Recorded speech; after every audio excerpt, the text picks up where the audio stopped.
안녕하세요. 책 읽는 뮤즈입니다. 오늘 소개할 책은 반응하지 않는 연습 두 번째 시간인데요.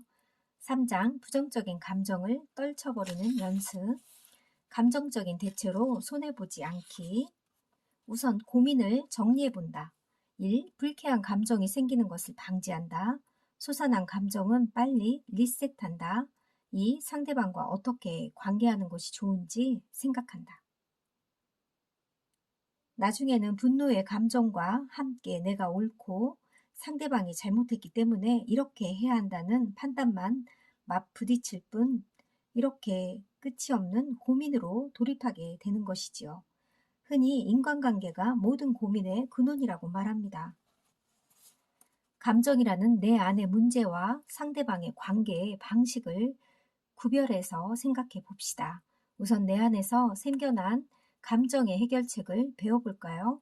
반응하지 않는 것이 최고의 승리라고 합니다. 상대방에게 반응해서 마음을 빼앗기지 않는 것입니다. 상대방의 반응은 상대방에게 맡긴다. 애초에 사람은 각각 다른 뇌로 생각합니다. 그러나 당연히 사고 방식도 다를 수밖에 없습니다.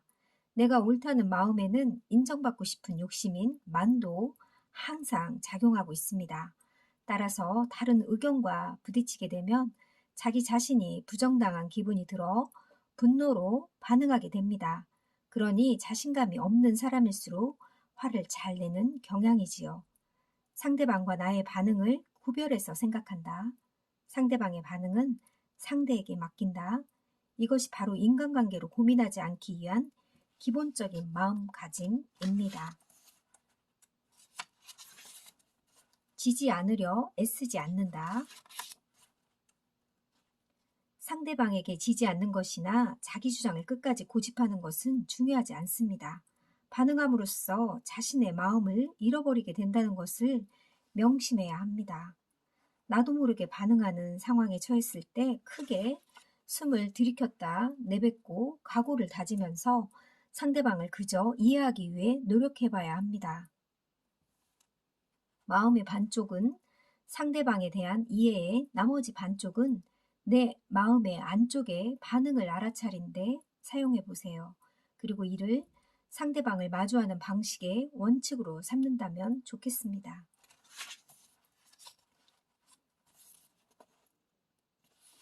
불편한 사람과 수월하게 관계 맺는 법, 상대방을 판단하지 않는다. 상대방을 판단하지 않고 과거를 잊는다. 상대방을 새로운 사람이라고 여긴다. 서로 이해하는 것을 목표로 삼는다. 관계의 목적을 살핀다. 과거의 기억을 상대하지 않는 법. 그가 나를 매도했고, 나를 부정했고, 나를 굴복시켰고, 내 것을 빼앗았다고 생각하는 사람은 기억에 얽매여 반응하고 분노하기 때문에 원망이 그칠 일이 없다. 언제나 처음 만난 사람이라고 생각하라고 하는데요. 지금 현재 마주하고 있는 그 사람, 다른 마음 상태를 지닌 별개의 사람이라고 생각하라고 하는데요. 상대방과 서로 이해하라. 일상을 즐겁게 만드는 감정의 원칙. 욕심을 조자도 괜찮을까? 욕심도 활용하기 나름이다. 솔직하게 느끼려고 노력한다면 늘 마음이 신선하다. 쾌를 늘리고 불쾌를 줄여보세요. 그렇게 쾌적한 인생을 만들어 가세요. 타인의 시선에서 홀가분해지는 연습. 다른 사람의 평가는 중요하지 않다. 타인의 시선이 신경 쓰이는 심리의 정체. 인정받고 싶은 욕구가 있고 그 욕구에 반응해서 남들이 자기를 어떻게 볼지 망상한다. 이렇게 생각하면 이유가 드러납니다. 즉 인정 욕구가 만들어내는 망상이 바로 다른 사람에게 신경 쓰이는 심리의 정체라고 합니다.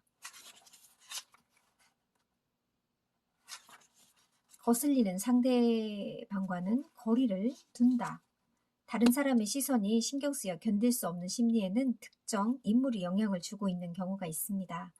남의 시선이라는 사실을 한 사람의 시선일 때가 있지요. 그것을 이해하면 오랜 세월 동안 나를 괴롭혔던 고민이 단번에 해결되기도 합니다. 어제의 감정을 오늘까지 끌지 않는다. 비교에서 벗어나 나의 일에 집중한다. 비교는 애초에 불가능한 것. 사람은 어째서 남과 비교하고 싶어 할까요? 잡지에서 내 또래의 평균 연봉에 관한 기사를 접하면 안심이 되기도 하고 침울해지기도 합니다. 마음은 항상 바깥 세상을 향하고 직업, 지위, 수입, 외관, 학력, 평가 등 여러 가지 정보를 모으며 자신의 이치를 가늠하려 듭니다. 이 심리에는 무엇에 기인하는 것일까요? 비교하는 목적은 한 가지입니다. 나도 꽤 괜찮은 사람이고 나 정도면 나쁘지 않다라고 생각하고 싶은 그 심리라고 합니다. 나와 타인을 비교하고 동등하다고 열등하다고 뛰어나다고도 생각해서는 안 된다. 이것들이 새로운 괴로움을 낳기 때문이다. 경쟁은 망상에 지나지 않는다. 세상을 살아가면서 경쟁이란 현실은 피할 수 없습니다. 게다가 승리를 지향하는 도중에 반드시 긴장이나 초조함, 질 수 없다는 압박감은 항상 따라붙기 마련입니다. 경쟁은 언제나 우리들을 괴롭힙니다. 욕심에서 비롯되는 악순환, 애초에 경쟁이란 무엇일까요? 마음을 살핌으로써 문제의 원인을 돌아보는 붓다의 사고법에 비춰보면 경쟁 역시 바라는 마음에서 비롯되는 셈입니다. 경쟁은 단순한 쟁탈에 그치지 않습니다. 사람에게 더 유리하고 더 우월하고 남보다 위에 있는 자신의 모습을 지향하고 싶어하는 탐욕이 있습니다. 탐욕은 게임을 끝내버리는 것처럼 어느 선에서 딱 끊기는 것이 불가능합니다. 즉 경쟁이라는 심리의 근저에는 뭔가를 손에 넣으면 욕심이 채워진다는 원시적인 욕구와 손에 넣는 것만으로 만족할 수 없다는 마음의 갈증인 탐욕이 존재합니다.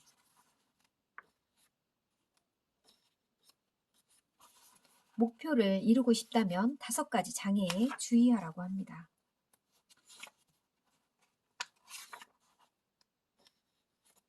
내가 졌다는 생각에서 자유로워진다. 질투는 현재 진행형, 콤플렉스는 과거형.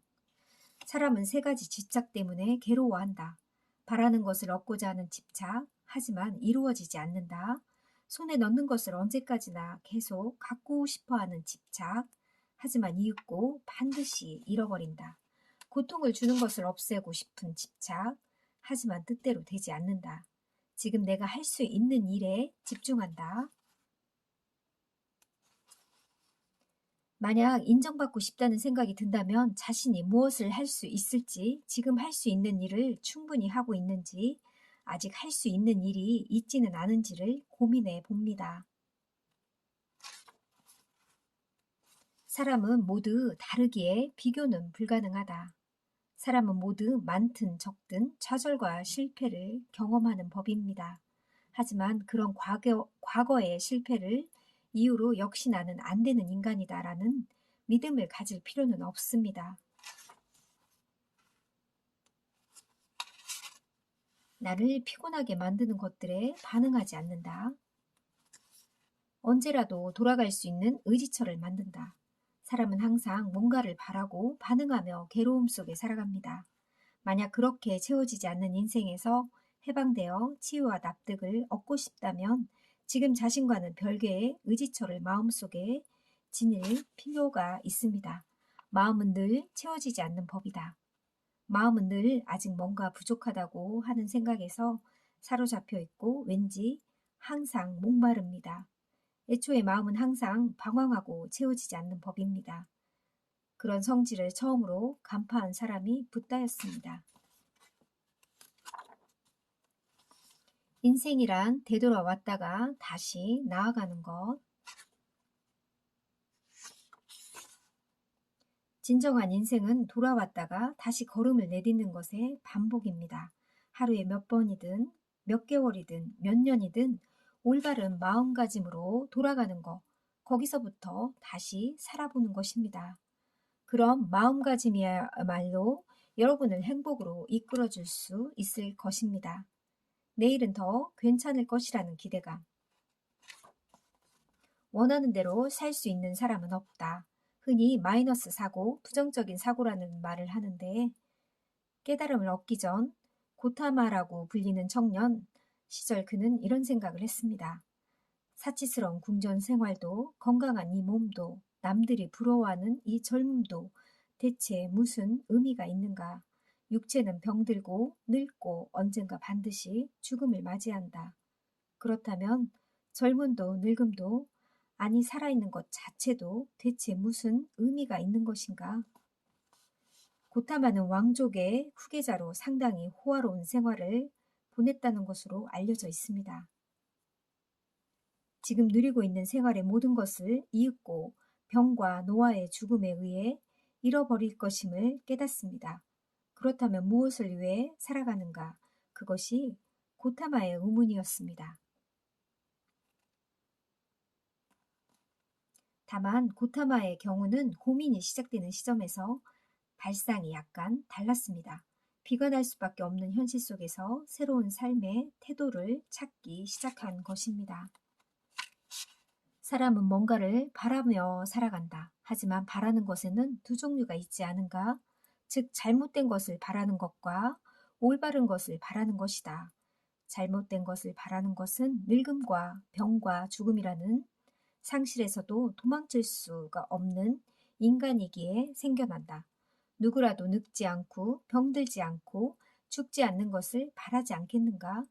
올바른 것을 바란다는 것은 이런 잘못을 알아차리고 상실을 초월하여 인간적인 고뇌에서 떨어진 삶의 태도를 바라는 것이다. 지금의 나는 잘못된 것을 바라며 살고 있음에 지나지 않는다. 내 안의 괴로움을 늘리지 않는 태도도 중요하겠지요. 내 인생을 믿을 용기. 나는 괜찮을 것이라고 믿는다. 사람은 왜 고민에 지배당할까? 뜻대로 되지 않는 현실이 분명히 존재하기 때문이다. 반응을 살펴보고 제대로 알아차린다. 그렇게 헛된 반응을 하지 않고 반응을 해소할 수 있다면 사람은 괴로움에서 자유로워질 수 있습니다. 해결 방법이란 마음 사용법을 말합니다. 현재 자신의 마음을 올바르게 이해하고 괴로움이라는 반응을 리셋함으로써 홀가분한 삶으로 이끌어주는 사고법과 삶의 태도를 뜻하는 것이지요. 이런 삶이 가능해지면 인생의 희망이 보입니다. 자신의 인생을 신뢰할 수 있게 되는 것이지요. 분명히 나는 괜찮아라고 말이지요. 오늘을 잘 살아가는 것이 중요하다. 옹기니의 말. 스마트폰, 인터넷, SNS가 확산되며 타인의 반응을 곧장 살펴볼 수 있는 시대가 되었습니다. 이로 인해 우리의 삶은 편리해졌을까요? 오히려 주위의 평판과 상사의 평가 때문에 매사에 민감하게 반응하고 신경 써야 할 일이 늘어난 측면도 분명 존재합니다. 반응하지 않는 연습에서는 고민 해결을 위한 방법으로 알아차림과 인정 욕구라는 두 가지 키워드에 주목하여 설명합니다. 한편 인정 욕구는 심리학에서 말하는 인정받고 싶은 욕구를 뜻합니다. 반응하지 않는 연습에서는 붓다의 깊은 통찰과 깨달음이 응축된 초기 경전의 경구를 다양하게 인용했습니다. 부디 반응하지 않는 연습이 지금 여러분이 품고 있는 고민을 말끔하게 해결해주는 처방전, 나아가 더 나은 삶을 살아가기 위한 이정표가 되기를 바랍니다. 여러분들도 그러길 바랄게요. 저 또한 노력하겠습니다. 감사합니다.